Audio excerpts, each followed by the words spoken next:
What is going on, everybody? Nazdarachi coming back at you again, of course, with the help of my three Patriot friends here. We have Azdeek, Little Bobby, and Waffles. We will be discussing the final episode of The Falcon and the Winter Soldier, some of the ramifications, the closure for all the characters, and potentially a little bit of what we think might be upcoming next.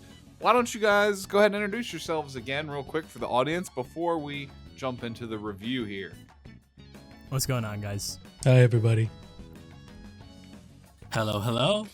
Excellent. So again, the whole crew back together, and this is a great time to remind everyone in the audience to hit the subscribe button if you are interested in this type of content. We will most definitely be covering the Loki series as well. I honestly cannot wait to see Tom Hiddleston and Owen Wilson teamed up. So we are going to get into a spoiler review of the final episode of The Falcon Winter Soldier here, and I guess, some of our wrap-up thoughts about the whole series. Hopefully we can keep it nice and timely for y'all, so let's just jump right in.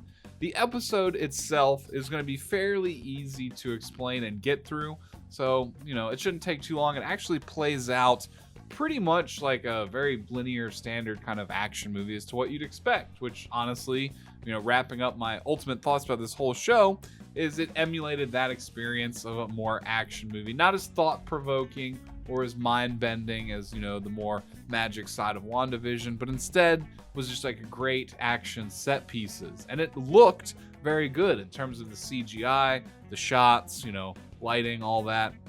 Very consistent to the overall MCU vibe. So me personally was happy about that. We can get everyone else's thoughts on that in a second. But the episode starts off picking up right where the previous episode finished, essentially.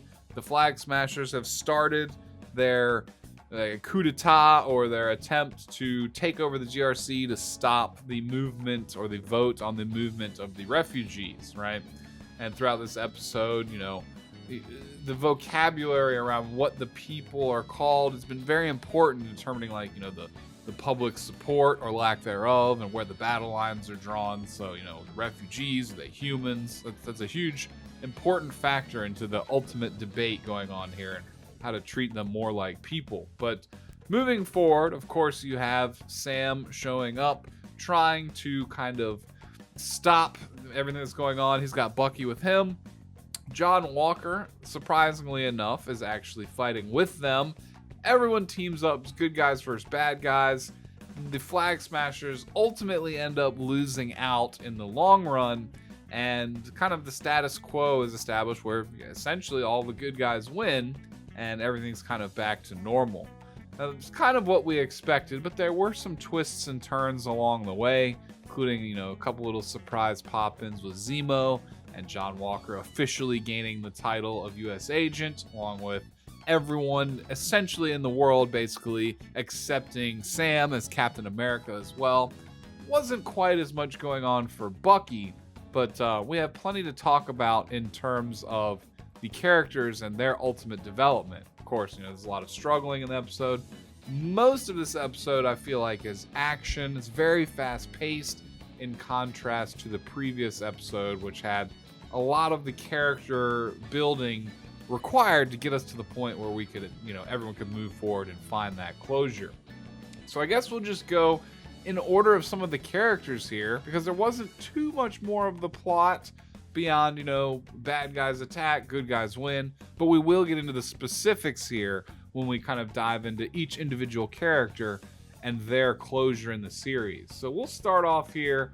I guess we'll start off with, we'll keep it interesting. We'll start off with the bad guys first, because they shouldn't be too long to get through. So we do have Sharon Carter, interestingly, lining up to be a potential future bad guy, and we also have Zemo's closure as well. So Little Bobby, why don't you guide us through the closure here for the two main villains we've seen in the series? And if you want to throw Carly in there as well, you honestly can, but otherwise I'll pick that up from you. Sure, no, that's no problem. So first of all, I want to say I was absolutely right with Sharon Carter being the power broker. She came out, kind of orchestrated the whole fight between everybody. She set Carly on the Senators, set Batroc up to work with Carly to take out Sam, and then at the end basically got Sam to distract Carly long enough to end her. Unfortunately, Carly, we have lost her now. She is gone. She was ended by the power broker / Sharon Carter. So she will no longer be around in the MCU, but I think we might feel her legacy for a while. Early early in the episode, she says, the movement is strong enough to continue on without us now. Meaning enough people feel the way she feels to do it. Now, we don't know how the actions of Sam, which you guys can talk about later, will have anything to do with that. But we do see that Sharon, she's playing like the mastermind here. She wants to get everything out of all of these people. Batroc also threatens her in this scene we see here, saying, hey, I'm going to tell everybody who you are if you don't pay me 4 times what, you owe me. At which point Sharon takes him out. Then Sam shows up. Fight ensues between Sam and Carly. And then Sharon takes out Carly. And unfortunately, Carly doesn't mention to Sam that she's a power broker. So her nefarious plottings will continue into the future.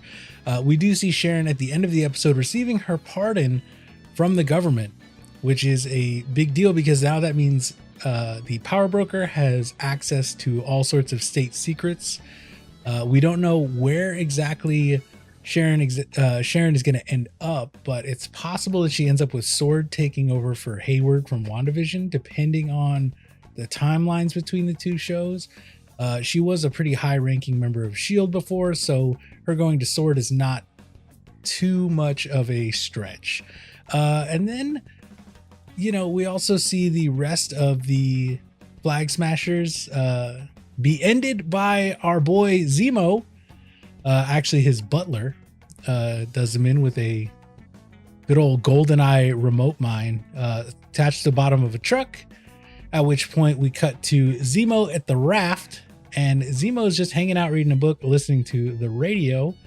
He hears the announcement that the remaining Flag Smashers were killed in a car bomb attack, and looks like he finally rests now that his super soldiers, the super soldiers that he wanted gone are gone. So he can finally kind of kick back and go, okay, things are good. So time to big chill. He just kicks up in his Vans or what are those, Converse? Yeah. His Converse there. It looks like it. Yeah, they're giving him some good footwear. Happy. Yeah, they're giving him some good footwear for like a maximum security prison.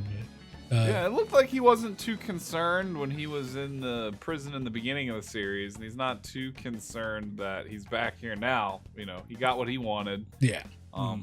There's not too much else for him. Now, I do expect him to show back up in the Thunderbolts, right? Do you have any hunches or anything you know about that other than, Raft and Thunderbolt Ross? Anything else you might be able to tie in with him? No, I think it's definitely established that we're going to see Zemo again. He had a really great development in this series.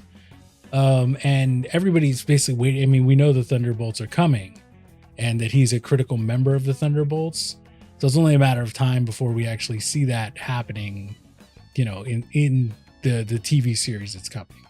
So yeah, and for anyone in the audience who may not know, that's essentially like the MCU version of the Suicide Squad, like the bad guys working for the good guys, essentially, right? Mm-hmm. Bad guys doing good things in a bad way, right? To get time off their sentence. Mm-hmm. Yeah, which in many cases is multiple life sentences, so it may not amount to much, but I guess that's their main incentive to participate, right? Yeah, get So, 40 years off your 8th life sentence. That'll makes you feel good. Yep. Yeah, I mean, and that pretty much closes the loophole on all of the bad guys we've seen throughout this entire series, right? Like, we know that, of course, the only one who really survives and is ready to move on in terms of being free is Sharon.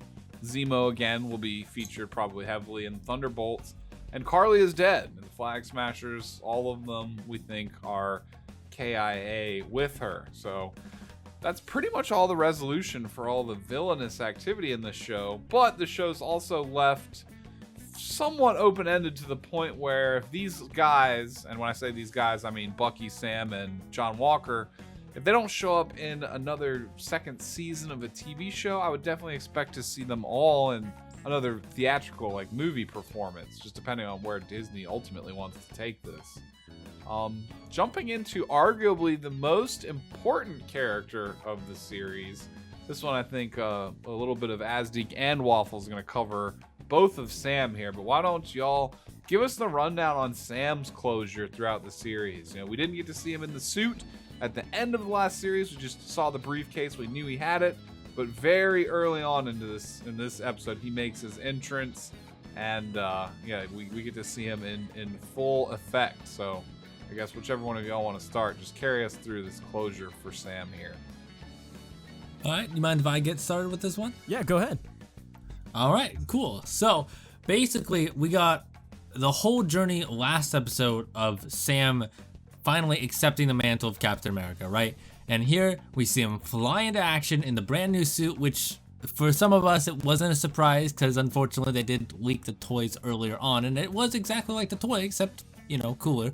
But it looks fantastic on him. He's able to still keep the wings, still got the shield, and I think we were talking a little bit about it, how it was kind of a mix between, like, now he fights more like Iron Man and Captain America together in one. So that's pretty cool. Just kind of reinforcing some of the Captain America moves with tech to just kind of make up for that power difference. But basically we see him, he fights Batroc, and that was kind of a pretty quick fight. Essentially, there's a helicopter leaving, and he's like, hey Bucky, can you go deal with that? And Bucky's like, I can't fly. And so he's like, all right. And he's like, all right, bye Batroc. He flies out, goes and deals with that. It's really cool. But basically, yeah, we got some cool action scenes with him. He did some stuff with Carly, like we talked about, and afterwards you can really see that Carly affected him a lot, because when he goes to talk to the GRC and the senators and all the government people, they're like, hey, good work on dealing with those terrorists. Those terrible people are gone. Fantastic. Thank you for doing your job for the American people. And he's just like, yeah, did you think about what the conditions were that kind of caused these people to rise up? I mean, there's so many people across the world who are willing to fight the US government, all the other governments across the world, and he's just like, you guys need to actually be taking care of these refugees. And so he's like basically lecturing them right on the spot, and he gets them to change their mind, and you can really feel like he's making a really inspirational speech here. It's a really big difference, and it's being broadcast all over on lots of different news stations, so you see that the whole nation is kind of just accepting him here in this moment. This is him really showing that he is Captain America. There are shots in the actual action scenes that were really cool. Like there's one that I loved where he falls on a bridge and there's like a helicopter coming, and he puts the wings in the shield up, and the helicopter just bounces off the shield into the water, and you see people like stand up and clap for him. And he does a couple other shots like that where he saves people in the action scenes, but this right here is the solidification of him as Captain America. So I thought that was fantastic. Now, I want to pass this off to Azdeek to talk a little bit more about the Isaiah Bradley stuff, because that was also a big part of this episode. Oh yeah, definitely. Especially because even just segueing on from the speech and stuff like that, like he kind of like already touched on it, where he was just like, when I pick up the shield, like I can feel like the judgment, I can feel the hatred, I can feel the stares, all that stuff, right? Everything that Bradley had warned him about, he kind of felt that, right? But he basically said, I'm gonna power through it, like I'm gonna change, I'm gonna do the right thing, I'm gonna go ahead and continue this legacy in my own way. And I feel like he definitely earned the respect of Isaiah Bradley by doing so. And you can definitely see, like, even like they kind of like joking around and stuff like that. He's like, you ain't no Martin, you're not no Malcolm, but you know, he's kind of like comparing him to the greats, you know. And you know, I understand that a lot of people don't really like to have these kind of like politics like within their comics, right? A lot of people, like how Nas said last episode, they kind of like use this to kind of just escape from those politics in the first place. But I think this is important for Falcon's character for sure, especially for Isaiah's, right? Because these are like really like important like figures within like the within this kind of like issue and stuff like that, right? And you can even see like they really have kind of like gained this like understanding from each other, and there's a massive like difference and a massive like growth between when we first see Isaiah and Falcon to now, right? Because when we first see them, like Isaiah's pissed.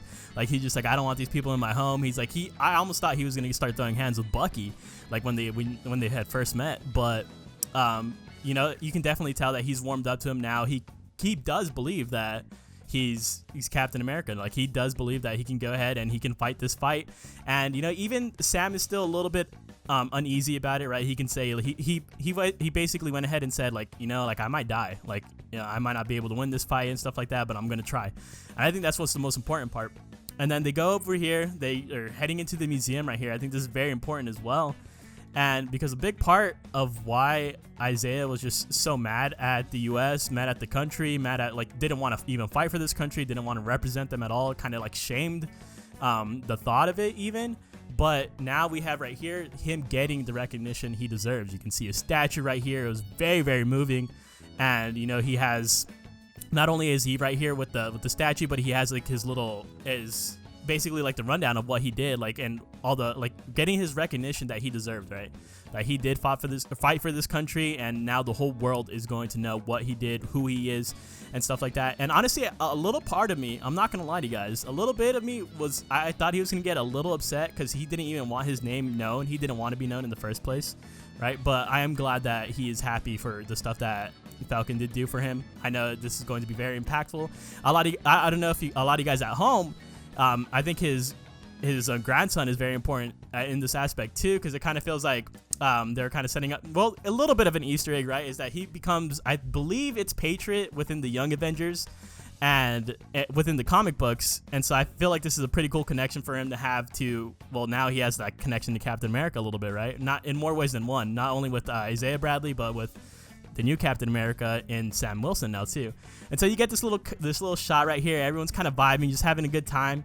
You know, I really love the fact that Bucky's included with this. You know, Bucky is very, I think pretty much everyone kind of like, I don't think Bucky did a lot in this episode in terms of like growth and stuff, but I do feel like he did get his like, all his like ends like just kind of just gone over, right? He goes and he has his therapist. He goes to his therapist and he says, like, here's the book. Like, everyone's been crossed off. Like, I made my amends. And now I'm gonna go chill with the homies. And you know, he's like the dude. He's the one that's been invited to the cookout, man. Like, seriously, like, he's just vibing with everyone right here, with all of Sam's family and stuff like that. And he's loved. Like, I definitely do. Like, you can see right here just from this frame, like, he looks like a happy man. And I really like love this vibe right here. I definitely do want to see more of them in the future. Yeah. Bucky, like you said, he kind of takes second fiddle in this one. Like, he's great support for, you know, both John Walker and for Falcon in this episode. But, you know, he gets his closure with the Asian father, and that is essentially the last name in his book. Kind of like Isaiah Bradley and them getting all their closure. Bucky as well finds his closure. And I feel like he got a majority of it in the previous episode. But, you know, he did do the final act of going and telling the father of the person he killed, the son that he had killed, you know, during his time as the Winter Soldier. And he then walks by and sees that man having closure in the bar as well. So, you know, he's basically moved on completely from his past as the Winter Soldier, and he has his clean slate now. He, like you said, it gave the book to the therapist, and it's got every single name in it crossed off. So we know that Bucky's in a good spot. We kind of already established how Sam is in a great spot. And even John Walker, I'll leave that one up to me. There's not too much going on, but I was extremely happy that during this episode, right from the get-go, that there was no beef between John Walker and Bucky and Sam. Like, they immediately were fighting on the same team. You know, even though John Walker was kind of disobeying direct orders or mandate to not act in the capacity of Captain America, he was still wearing the suit. You know, they didn't care. They all teamed up, and John Walker in this episode made all the right decisions when it came down to saving, you know, hostages versus immediately going for blood versus the terrorists in terms of revenge. He actually does the right thing. He goes to save the people first instead. When it comes down to, you know, supporting Bucky, you know, being there, he pretty much has redeemed himself, which is honestly one of the things I was the most happy about, because I'm a huge fan of Kurt Russell, and then of course his son Wyatt Russell, who is playing, you know, John Walker in the series here. So it was really nice to see him not only kick some ass, but also to have some level of acceptance and redemption, where, you know, even though he murdered someone in cold blood, he is still able to work with the good guys and, get things done. And he's not someone who's an antagonist at this point. He's definitely a protagonist. Now, we do see more teasers with him because essentially since all the Flag Smashers are dead, he's got closure now too. Like, Lamar has been actually fully avenged now, and he's got closure in terms of the events that were contained within this series. But towards the end, we do see Val again as well, and we do see John Walker in the black suit. And Val actually drops by name his title of U.S. agent. I think specifically she says, we don't need another Captain America. We need a U.S. agent. So you do see him in the full black get up there. She's on screen. We're not going to need a Captain America when I call you. We're going to need a U.S. agent. And he seems really enthusiastic about that. He's happy that he can, serve the greater good, even if it's in his own way, which is a little bit, not by the book. So I'm excited to honestly see him again as U.S. agent. We obviously know that Steve Rogers isn't a thing, and very heavily in the comics. He has a lot of backstory with Steve Rogers specifically. So we'll see if they kind of push that off onto Sam Wilson or whatever else may happen. I'm assuming that's what's going to happen, that he's mostly going to interact in the Sam Wilson and Bucky Barnes kind of hemisphere. I guess we may see him in some like Avengers levels events, maybe. I think that would actually be really neat. But I do anticipate us seeing Val again in the Black Widow movie. I do believe that she did work for Hydra at some point. I know from the comics she's supposed to be the character that's most related to Madam Hydra. But, Hydra, of course, at this point is no longer a thing as far as we know. So I don't know if they're really going to emphasize the Hydra element of her backstory too much or just kind of rework her to be more in line with what the MCU needs. But I do anticipate us seeing her again in Black Widow because I know she's related to the Red Room where Black Widow was trained. So we don't necessarily get closure with her, but they left it open-ended where her, John Walker, we expect to see them again. And of course, we expect to see more of Sam Wilson acting as Captain America officially, with Bucky just there to be kind of his partner. I don't even want to say sidekick because they kind of do like a 50-50 amount of the work here, and they play off each other so well. So I'm not even sure we'll see another series where they aren't together. Like, I don't think we'll have like solo projects for either of them. I think they're kind of bound together at this point. What do you guys feel about that? Yeah, no, I agree with that. I think we'll continue to see them together. They're already attached at the hip. There's no going back. Yeah, Anthony Mackie and Sebastian Stan have like such good chemistry. I don't think they can pull the characters apart at this point. Look at that brave dude. I kind of agree, especially with how much, Bucky was attached to Cap. I feel like he's found his new Cap best friend in Sam Wilson here. Because you could tell... Do you think he's going to date his sister? In the beginning of the series, they were definitely very standoffish with each other. Like, they were very uncomfortable during that little group impromptu therapy session. Like, they were very short with each other, very quick to throw jabs at each other in terms of insults. So, I feel like now, full circle, seeing this at the end of the episode, there's almost none of that left. They're, like, both, like, best bros almost now at this point. Yeah. They're patting each other on the back, enjoying family stuff together, so... It's a vibe. Yeah, and I definitely... The episode was, again, very action-packed, but the delivery of all the closures of all the major plot points was, again, very well delivered in a very linear fashion, how it was presented. Pretty much all the answers were answered that needed to be answered, with the few things being left open that stood out to me the most are, U.S. Agent and Val, what they're going to be up to in the future, as well as Sharon Carter. And what, her involvement with potentially being a new sword director, like kind of how we mentioned earlier, whether she's going to align more with the bad guys, the good guys.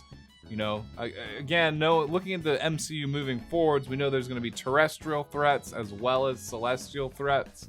And I would put her somewhere in, the mid to high tier terrestrial threat category if she's going to actually, go all out and go against the Avengers. I don't know. I guess that remains to be seen. But I don't know. I kind of see her as continuing to ride the fence But that was the last little stinger for the end of the episode there.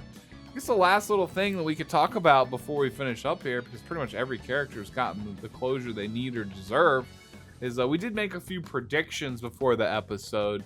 I guess I'll lead with mine. My main prediction was for the episode, which I actually found to become true, is that I basically predicted that John Walker would find positive resolution for the end of the episode and would align with a good guy. Before the episode even started, that was something that I said, and it did come true. I kind of predicted good resolutions, positive outcomes for everybody, and pretty much for everyone except for the Flag Smashers. That came true. I was a little iffy about them. I didn't know, but I did kind of expect a good ending for most everybody else, and it does seem that that's kind of what happened. What about you, Azdeek? What was your kind of prediction before the episode, and how did it turn out? Well, before that, what do you mean, man? The Flag Smasher's dead is the happy ending for Zemo. That's what we all wanted. Yeah, that is kind of true. I actually stand Zemo a little bit after this. I really like him as a villain, so. Oh, yeah. Oh, It yeah. was the hour-long dance sequence, wasn't it? Yeah. That sold me on him But, forever.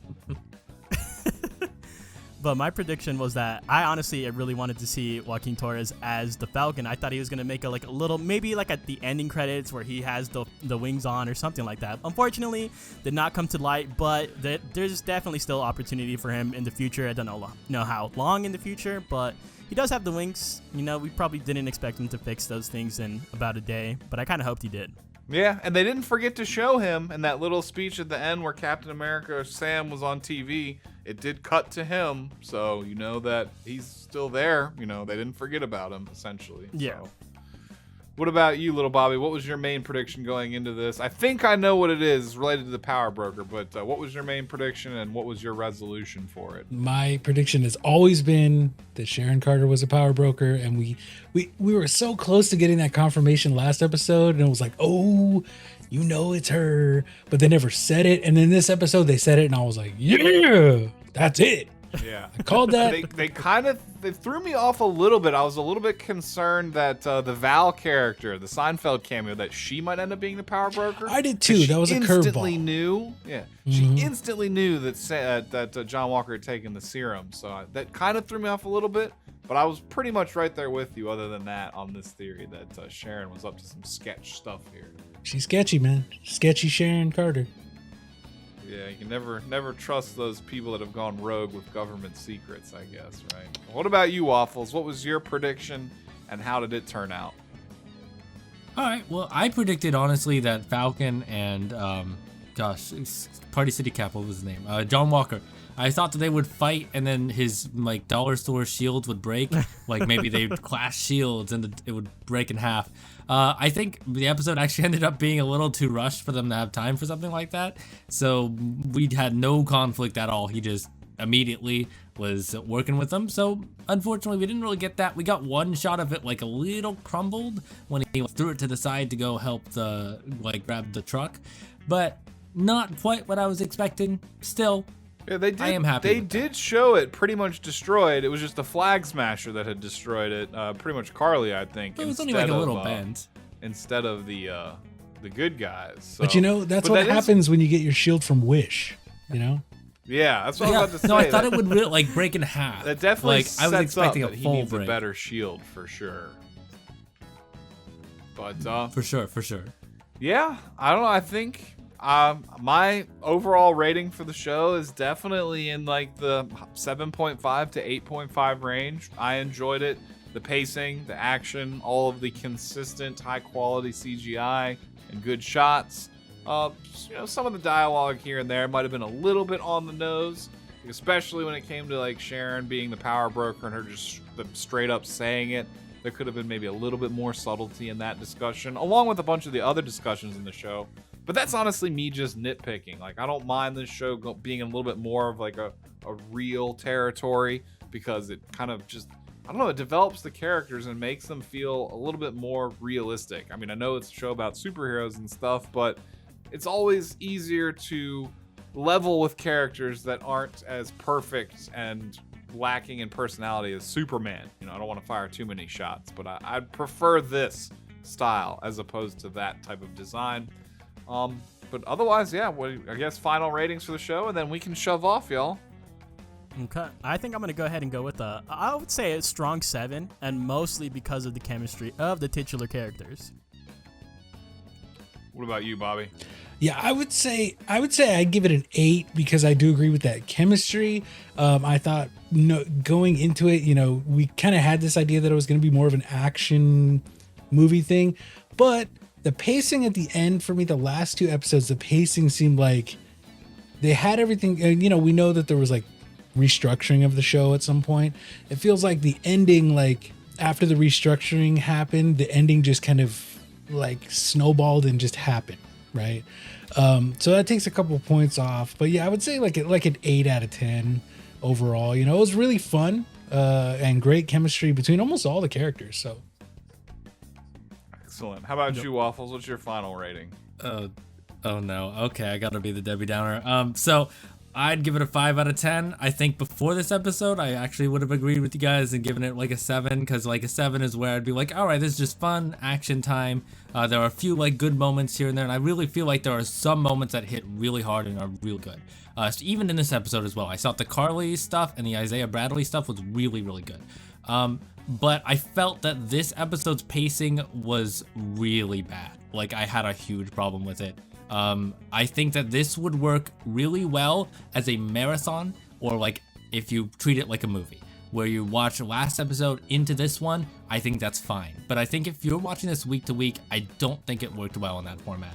I felt like there was a lot of times where it's like there were good cliffhangers and stuff that I wanted to know about in the next one, but it was unlike like with WandaVision, where I would think about it a lot during the week. I felt like I come in, I watch this, and I really have a good time, but then it's like it's out of my mind.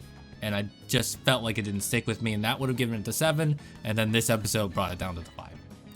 I respect All this. fair assessments, and that's pretty much it. That does wrap up this show, and I think that besides Sharon Carter and potentially seeing Zemo and these characters again, everything that was introduced in this show has pretty much been handled and gotten to a point where we're ready to move on to the next thing. In the spirit of that, again, just wanted to reiterate that we will most definitely be covering the Loki series, which is the next thing picking up the slack as this series ends. So again, look forward to our coverage on that. Can't wait to see Owen Wilson and Tom Hiddleston together in that show again. I think it's going to be extremely spicy and fun to watch. Maybe even my favorite and the one I'm the most excited about of all the ones that we've heard of or watched so far. So definitely, if you're new around here, consider hitting that subscribe button and the bell so that you can stick around for not only our video game updates, but also some of our pieces on other news and TV shows, pop culture, movies, all that fun stuff here. And I think that's about it. If you enjoy the video, consider leaving a thumbs up on it. Help spread it out. More people can see it. And this is Nazdarachi saying peace out. Everyone else, say your goodbyes, and we'll go ahead and get on out of here. Later, guys. bye. Deuces, everyone. I will. Yeah. Gotta take it out like this, y'all.